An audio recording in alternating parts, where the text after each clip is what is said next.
Hi, my name is James Shepard. This is lesson number 2 in our 5-video series on how to sell e-commerce merchants. And in this video, we're going to talk about the 2 challenges that e-commerce merchants face.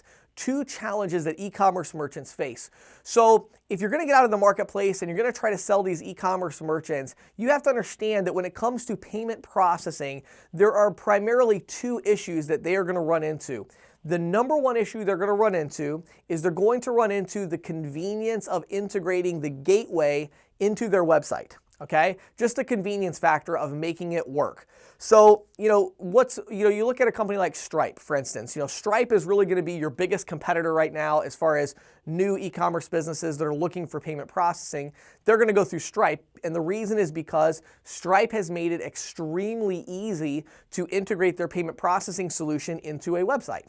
Okay, they have all kinds of integrations with every platform imaginable, and they do that because they want to get market share by being really, really easy to use. And so these people that have their websites, they're going out to their web developer and saying, hey, we need payment integration. Well, the web developer is getting paid, $10,000 to build the website. And so the web developer doesn't really care about the credit card processing. So the web developer is telling them, okay, that's fine. I'll do it for $10,000 as long as I can use Stripe because it's really easy and I can get it all done in a couple days for that part of the process of your processing payments. So the convenience factor is a really, really big one. And that's something you're going to have to overcome, and we'll talk about that in a second. The second big challenge is PCI compliance. So PCI compliance is this idea of there are very specific rules for anybody who is handling payment information or cardholder data, all right?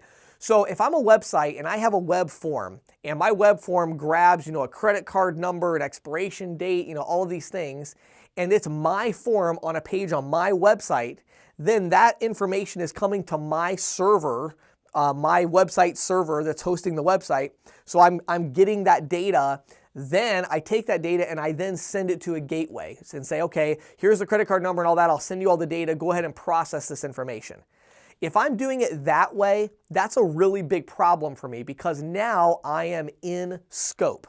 In scope means I am within the scope of PCI DSS regulations. I'm within the scope of I'm handling payment cardholder information, so I have to deal with it in a compliant way. And dealing with it in a compliant way, not only is it extremely difficult to set that up, but it's also very difficult to get certified from PCI that I am compliant because I'm handling cardholder information.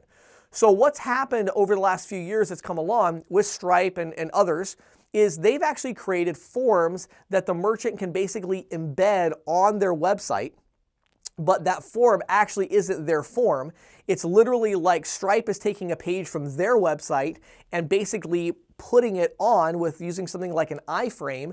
They're literally putting that form on the web, the other website where they're accepting payments, and that way that website is not in scope because Stripe is the one that's collecting the cardholder information. They have it encrypted. It goes to the server without ever even touching the website owner's form. So the good news here is that, again, that can be accomplished with other gateways and other gateway providers, which we're going to talk about in a second.